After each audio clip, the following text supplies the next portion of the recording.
You are listening to the Delay and Pray podcast, episode number 16.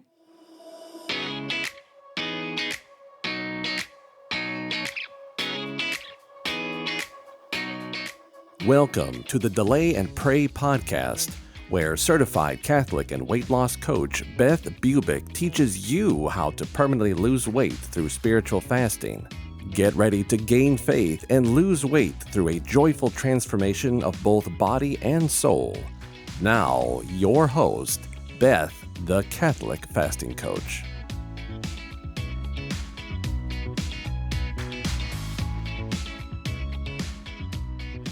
Hello, everyone. All right. Well, today is the podcast where you get out your wallets. Yes, today we are talking about almsgiving. Now, don't get nervous. In fact, if my husband's listening, his eyes are probably getting a little wide. He's getting a bit nervous. Relax, Mike. We've got this. It's Lent. We do this every Lent. So, almsgiving is the third pillar of Lent. And it is just as important as prayer and fasting, although it runs, in last place and may not be considered as much as the other pillars. We actually just don't talk about it quite as much past like the rice bowl, right? So I do want to broach the subject. I do want to talk to you a little bit more about what I've learned about almsgiving and what it means to me and how important it has become as I'm becoming a spiritual fasting expert. It's really, really become important. So I just want to share that with you. And, isn't it the way it is with most of us when we kind of check the boxes of Lent? We're like, okay, prayer, yeah, okay, I'm ramping that up, of course. Fasting, I'll try to do that. And then almsgiving, well, I'll have to figure out a plan for that one, and kind of comes last, and maybe we don't get to it past just maybe working on it just a little bit, right? So interesting that almsgiving can really remain stagnant in our lives. And this is something that we will think about and formulate a plan when there's time, but sometimes the time just doesn't come. And so why is this? Why does there need to be a strategy for almsgiving? Because like making time in our schedule for prayer and intentionally getting hungry for God through fasting, giving more of our money away to others is not comfortable. But it is totally necessary for a really fruitful Lent and a fruitful life as well. So obviously, as I always say, Lent is just the beginning. If you're listening to this podcast outside of Lent, you can actually just start now. Lent is just a good stepping stone to where we're going. So I have learned over time that all three pillars take a lot of thought, they take planning, and they take preparation to complete. All are equally important, and they all change depending on your season in life. Just like prayer and fasting, almsgiving is left a bit up to interpretation as to, what it really is and how are you going to put giving in place in your life. Exactly what will you give? And if money is involved, how much will you be giving at this time? So wow, these are some great questions to ask ourselves. Lent is a great time to reflect on all these things. So first of all, let's talk about what almsgiving really is. Almsgiving is a form of charity that helps us to get out of ourselves and give to others in creative and generous ways. It's an outward sign of deep friendship for those we love, those we know, and those in our community who need our help. It usually involves sacrifice on behalf of the giver to provide for the needs of someone else. It's so good for others, and it's so good for us, for those we know and for those that we do not know. In giving from the heart at this time, attachments to greed are broken. You get freedom of soul. This is what's gained. And bonds of community are formed in so many ways. It's truly just the beginning of a fruitful year and something that we need to focus on. So I've learned over the years that it's so much more than simply giving money. Almsgiving, given from our precious personal accounts of time, talent, and treasure, deepen our prayer life and brings a greater sense of meaning to our hunger and spiritual fasting. And in fact, almsgiving helps keep us busy and creative in our goal of physical fasting so that we are not just waiting around, hungry for our next meal, right? So we can get busy helping others, helping our community, and just keep our minds off food and onto being the hands of Christ on this earth for others. So this is how almsgiving blends with the other spiritual pillars of prayer and fasting, blending this into a life well lived and a Lent spent caring for our neighbors and loved ones in need. Almsgiving combined with prayer and fasting accentuates a greater understanding of what it means to go without while fasting. In this culture of next day prime delivery and DoorDash meals, the question is, can we delay buying for ourselves, delay eating for ourselves, and pray for our usual loved ones and friends, and really reach into the deep and really suffer just a bit in time, talent, and treasure for those who cannot give back to us? And this is where the hard work comes in, when the money is given for those who cannot give back, especially. So, a few Lents ago, my husband and I prayed about the money and almsgiving that we were doing and decided to give more weekly than we usually do to the church. Then, the next Lent, we added on another church for various reasons and also decided to give to a favorite charity in a recurring monthly payment as well. I was feeling pretty good about it, but I will tell you, a little bit challenged and stretched as far as money goes. And we also decided to give monthly to a few people in need, some people we actually knew, and then some we didn't. We were really stretching our money goals at that time, but we had always done this little by little all our lives. We were just giving more and more over time. It was in this space that I finally reached the sweet spot of becoming just a bit uncomfortable with the money that we were giving. Just like fasting and prayer, when you trust in God and do a little more than you think you can, God provides, but it is uncomfortable. It's always uncomfortable, and that's a good space to be in. In the life coaching world, when working with money, this is the concept known as giving ahead of time, and it is a practice. We were giving from our first fruits and more, practicing giving ahead of time out of the funds that we would actually make someday. This is a radical concept, but it's truly life-giving. It felt so good, but really uncomfortable to the point where I would be driving my car here and there, and I would find myself thinking, you know what? I can stop that recurring payment at any time, like tomorrow. And then I would laugh and nervously say to myself, no, no, no, I'm not going to do that. I really do trust God. We can handle this. We can handle this. We have the money to give, and it's Lent, and this is massive action time. I will just sell more in my sales job. I'll just get my coaching business going. I know that Mike and I can do this. And it was all in my thoughts. My thoughts were literally creating my results at this time. And so we forged ahead. And you know what? God never disappoints. He challenges, but never disappoints in the return of goodness he provides in so many different ways. In fact, one time, a few years ago, I was at Target. It was just an early Ash Wednesday morning. I had gone to very early mass. I think it was 6:45 a.m.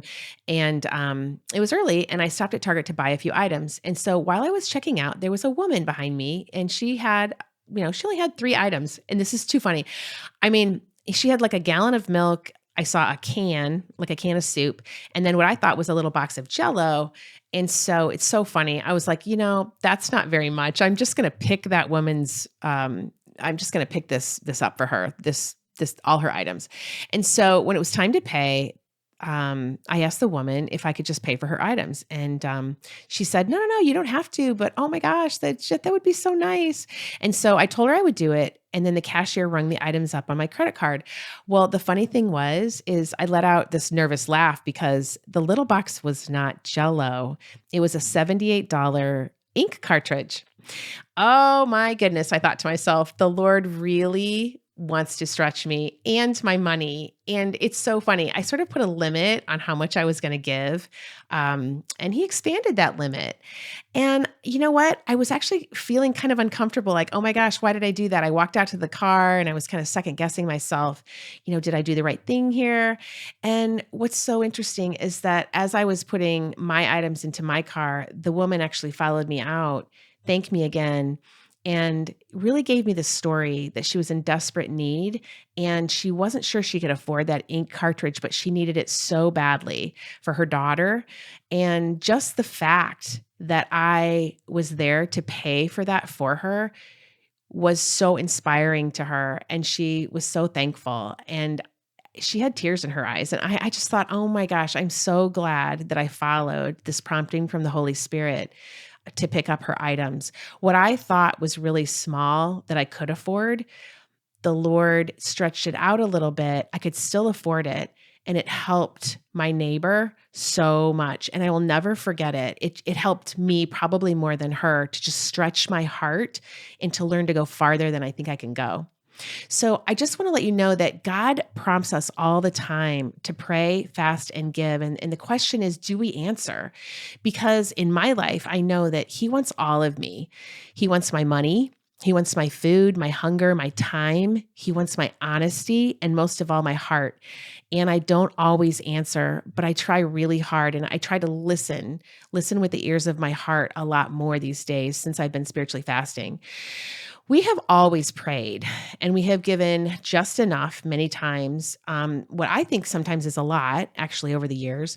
But spiritual fasting and the focus on the fasting has really softened my heart in ways I can't explain. My life is just simply amazing in this space, and there is a newness about it every single Lent. It isn't any less challenging, I'd say more, but it's different. It's just challenging in a different way. I want to call it centered discomfort.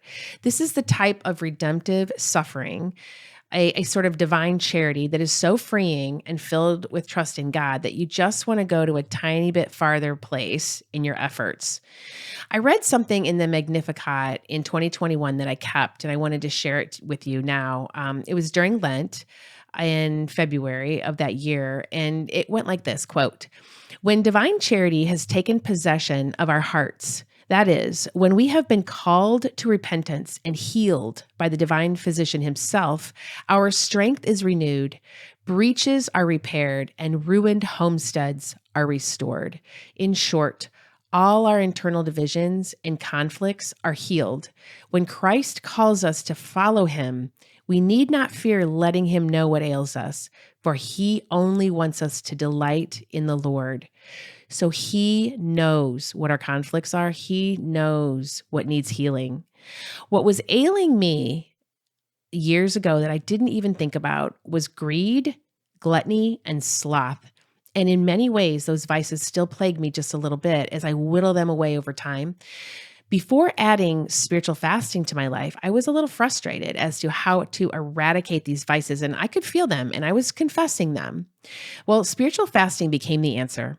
I learned how to be uncomfortable for others. Interesting how you begin to fast and pray to heal others, and then what happens is that God heals you in the process. He's very much into the 2-for-1 deal, my friends. He always gives more than you ask, always. So, as I stepped away from my corporate job last year and that corporate paycheck, of course, well, we've had to be a little more creative with our giving for a time. But it's only a season. And I realized that money is not the only thing that almsgiving involves.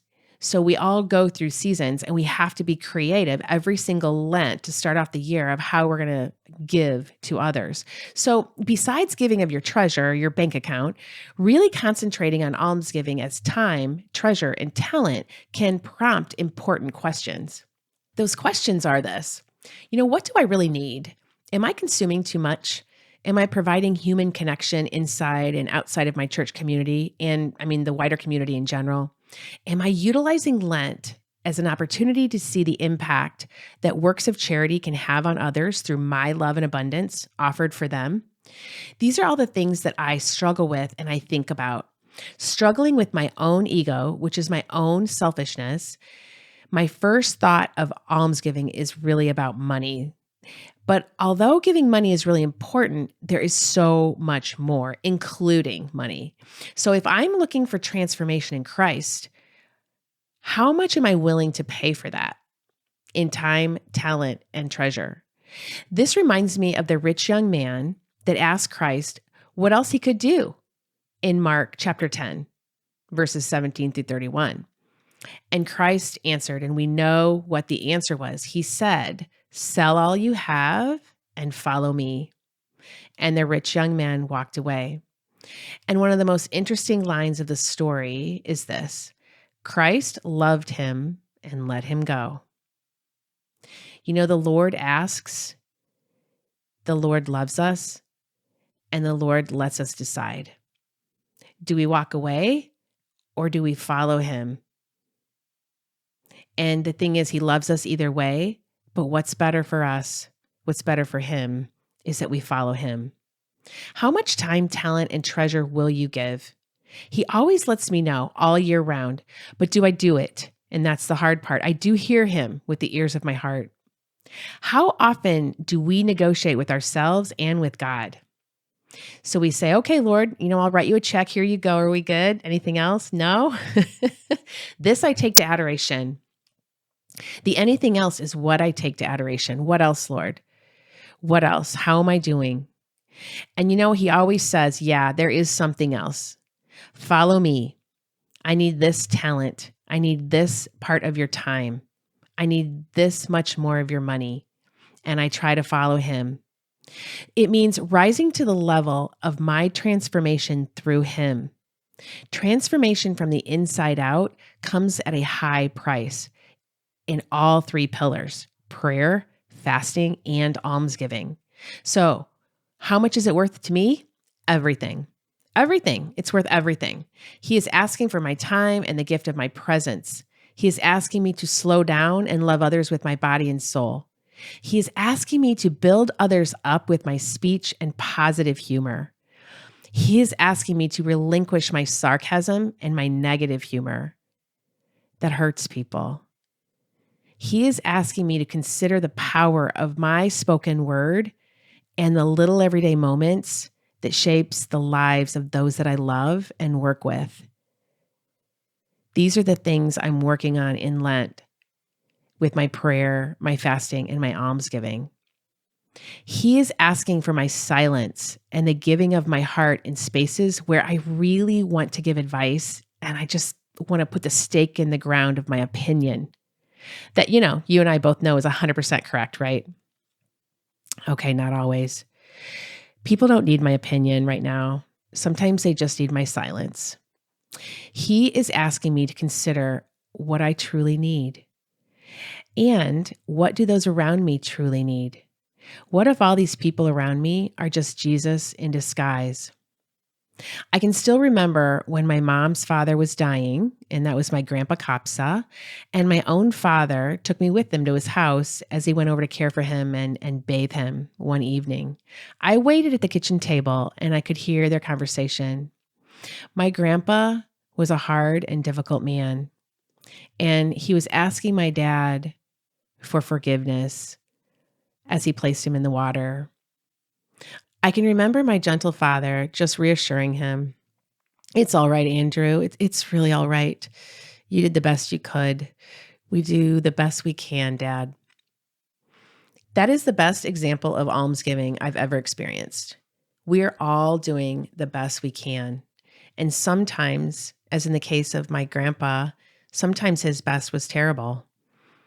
But isn't that with us? Oh, so sorry. Okay. That is the best example of almsgiving I've ever experienced. We are all doing the best we can. And sometimes, like in the case of my grandpa, his best was not always great. Sometimes his best was terrible. But he was human. We're all human. And through confession and the sacraments, we can forgive, we can ask forgiveness and healing through those terrible times, knowing that tomorrow is a new day to love and we can go forward in transformation. I think that is why the gospel of the transfiguration is during Lent. Jesus shows us our destination, which is heaven, where we will be transfigured as white as snow, but we must carry the cross to get there. We must lay it all down and give from the heart. My mom and dad were really good role models of this all their lives. Their best was truly great, and they showed me that. This Lent, God is asking me to journey where they went, from what I sense as repulsive to a deeper love for those that I disagree with or are even harder to love. In the Mystical City of God book, it is recalled that our Blessed Lady treated Judas with such love when he became a disciple. But Judas chose not to love back. The Lord offered Judas life and death, and he chose death. Jesus gave him every chance. We all have the choice to choose life over death. Choose life. This Lent, I have been asked to consider how others want it, not how I want it. God has asked me to shift from me and myself and my ego to they, to what they want. I just got back from living with my daughter and her husband for a couple weeks as they get ready to welcome their first child into the world. And my focus was to serve them. My focus was to fold into their lives instead of demanding that they fold into mine. I made a few mistakes, but this mindset was ultimately successful as I kept the servant attitude first and foremost in my thoughts. I puttered around cooking, cleaning, watching what they watch, joining in what they do, just doing what they do and loving them for every single second. It really was so enjoyable and a peaceful and beautiful 2 weeks. This Lent, God is asking for me to be a gift to others in my time and creativity, maybe more so than money this season. There are seasons in our lives. This Lent is mine to serve from the heart and become present in the lives of those I love. That means to be present in the joy and the sorrow and the pain, to be there for it all. One of my prayer group sisters told a story about one of her friends who was struggling with cancer. One day she walked in to find her friend lying on the floor in quite a bit of pain. And my friend just laid down on the floor next to her and held her hand in silence as if to silently say, "I'm with you. I love you. I'm here to share this pain with you." She said they stayed there a while in silence. It is just what she needed. In fact, she said they both needed that time. It was pure gift of presence. And you know what? That friend ultimately beat that cancer with a lot of prayer, love, and support from those around her. So I question myself. Am I laying my life down enough where it is needed? Does my family know that I am with them? That I share in their every pain? Do they know? Lent is a great time to show them. Almsgiving is a gift of self in time, talent, and treasure. It seems like it's all for others, but the most incredible thing is the Lord heals us in the process too. Lent is my time to concentrate on treating others with tenderness and invest in their inherent goodness and beauty. I can seek to find these qualities in them, even the most difficult among us, including myself. This will help bring others who are closest to us, closest to their best selves. I am invited to call forth their beauty, their truth of who God made them to be, not how they are behaving or acting. It's all about the tenderness within.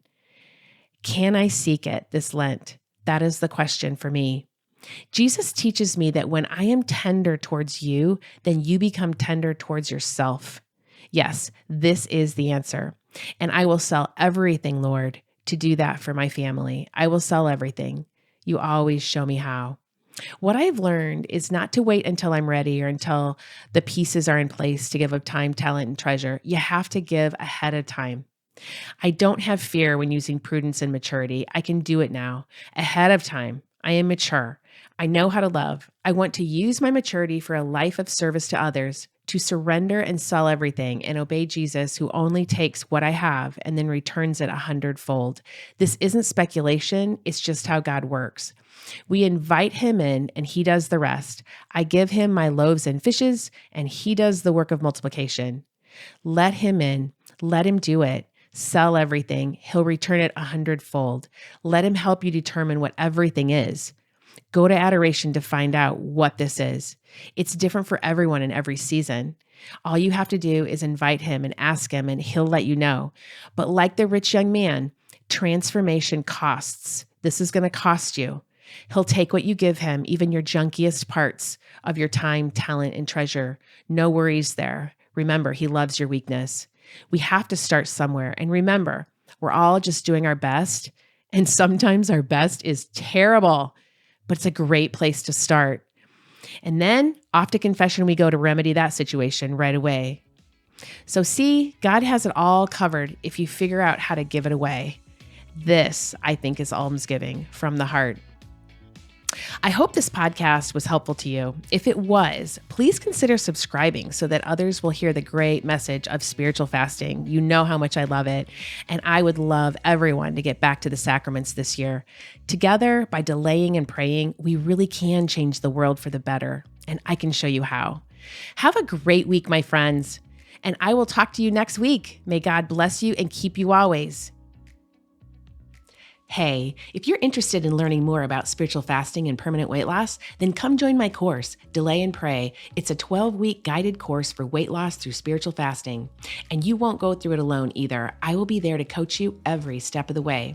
There's 2 options to choose as well: private coaching with me or join the group coaching program to join an amazing group of like-minded Catholics who have the same goal as you, to lose that weight permanently through spiritual fasting.